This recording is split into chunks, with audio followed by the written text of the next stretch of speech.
And then the voice says, I have come in response.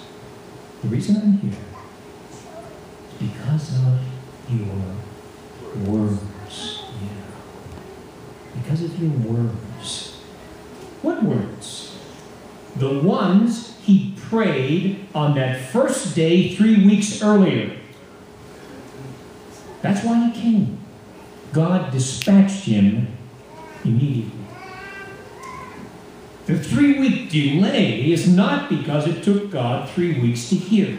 God's not like us. He's not like our parents. It isn't that he is so busy listening to everybody else that Daniel had to wait his turn in line. That's not God. He hears all these prayers at once. But he's God. An infinite God can give all of himself to each of his children. That's the kind of God we worship. Not like our human parents who only had so much and can only do it each at a time. He doesn't dole himself out to each child so that they can each have a part of him. He gives all of himself to each of us as if we were his only child. Who was raised in a home where you were the only child? Anybody? John. I think your sisters might disagree. Okay, Allie, were you? Virtually? Yeah, my dad's only child. Isn't that something? Yeah. I'm not spoiled. You're not spoiled. You know, I know that. I know that. Yeah. Isn't that something, though, to be the only child? It's all about you. It's all about you. Dominic, you were that way, virtually until Andrea came along. All right. Not too many only children here. You know what? In a Mexican congregation, you don't expect there to be. This is no surprise. If I asked this down in Highline or Cherry Hill, lots of hands would go up. The first shocking thing the angel said is that God responded to Daniel's prayer the minute he prayed it. That's a shock. Here's the second. I would have come sooner, he tells Daniel, but the prince of the Persian kingdom resisted me 21 days.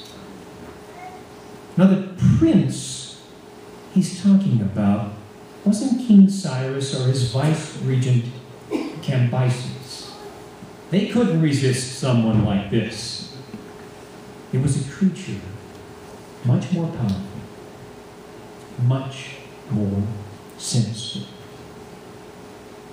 Of the supernatural beings arrayed against God, at least one is assigned to every territory. They are called territorial spirits.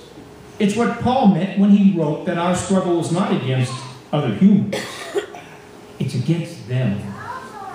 Against the rulers, against the authorities, against the powers of this dark world, and against the spiritual forces of evil in the heavenly realms.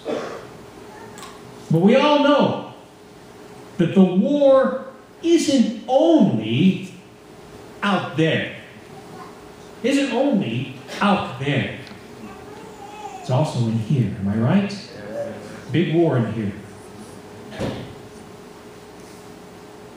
Psychiatrist Scott Peck wrote of meeting with a depressed 15-year-old named Bobby.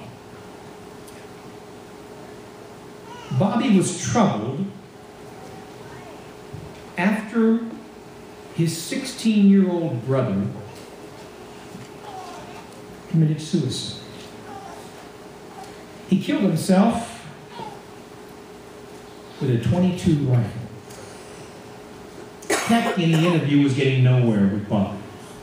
So he decided to lighten the mood by asking Bobby what he'd gotten from his parents for Christmas. A gun, Bobby said. Peck was stunned. What kind? A .22. More stunned.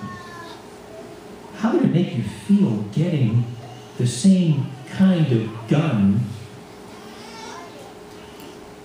that your brother killed himself with.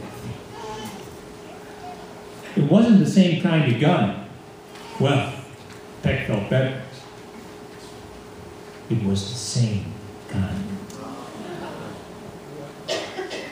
Bobby had been given as a Christmas present by his parents the gun his brother used to kill himself.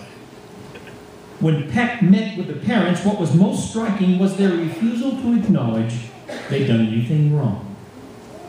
20 years later, and after his conversion to Christianity, Peck wrote about it this way. He said, "One thing has changed in 20 years. I now know Bobby's parents were evil. I didn't know it then. My supervisors and I had no vocabulary for that word. The word evil didn't exist in our professional lexicon. As scientists, rather than priests, we were not supposed to think in such terms. But evil is what it was. And it isn't just them. You and me. We know inside us the darkness within. The devil takes Jesus up to a high place and he shows him all the kingdoms of the world. And he says to him, I'll give you all their authority and splendor. It's been given to me, and I can give it to anybody I want to. Adam and Eve did invite him in, and that changed everything. So within God's limits, Satan is what? The god of this age. Yeah. He plants his weeds, his unbelieving people, throughout the world using his territorial spirits. Some prayer warriors, even here in Denver, map out various cities and neighborhoods. And they pray against these forces. This particular spiritual map has pushpins about where there's a cult going on, or sexually oriented businesses, or other things, compromised churches. And they pray against them or for them.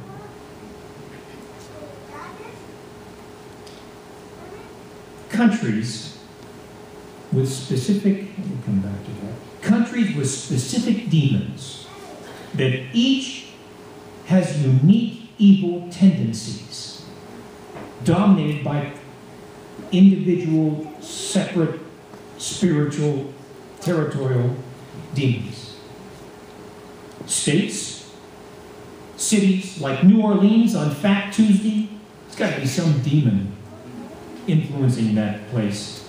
Neighborhoods, ever walked into a neighborhood and you just felt a unique kind of evil? Families, certain evil, certain demon attached to that family. Churches, certain demon attached to that church. Ours too. Their goal is to corrupt every creature on the planet, to persuade us that there's no God, certainly not the God of the Bible, and that we should be able to live however we want, just like they did. Let me see if I can get back to them. Just like they did.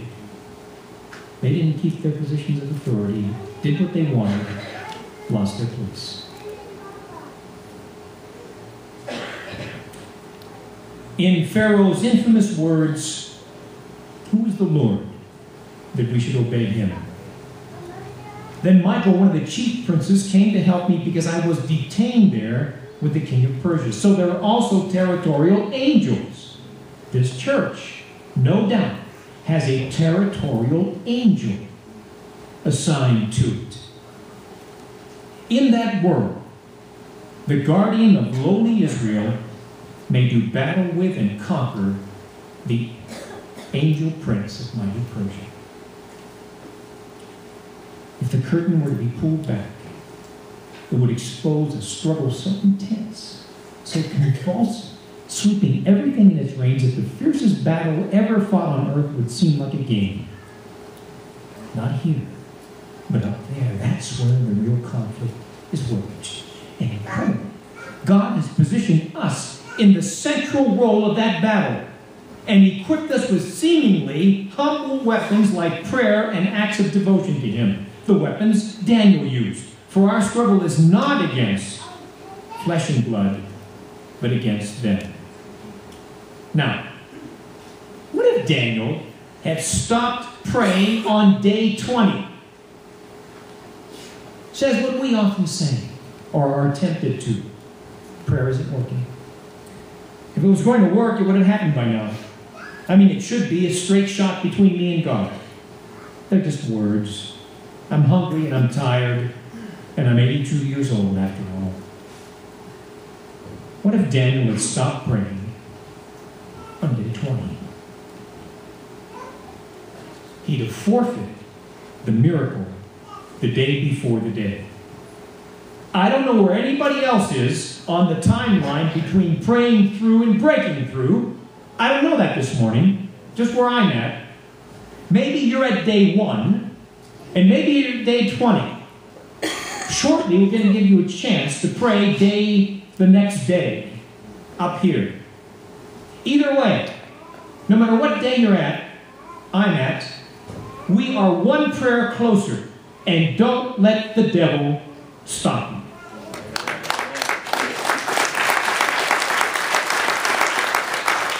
Then Jesus told his disciples a parable to show them that they should always, what? Pray. And not. So, why does it take so long sometimes for our prayers to get answered? Well, we know there are many answers, but one of those answers to that question is that we are at war. And some beings don't want us to get those answers. So what does the Lord God want us to do about all this? Number 1, we take the supernatural seriously. Oh, I know. Our friends think we're crazy. They think we are exaggerating. They think we're dramatic, melodramatic. They think we're simplistic for believing in something you can't see. So what? We take it seriously. We don't want to be overconfident and assume demons are weak, but we also don't want to be anxious as though they were stronger than Jesus. I have given you authority to trample on snakes and scorpions and to overcome all the power of the enemy. Nothing will harm you.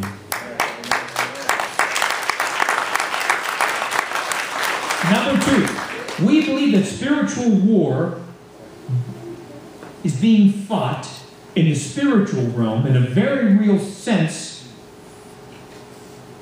that the war we're fighting is done in the prayer realm.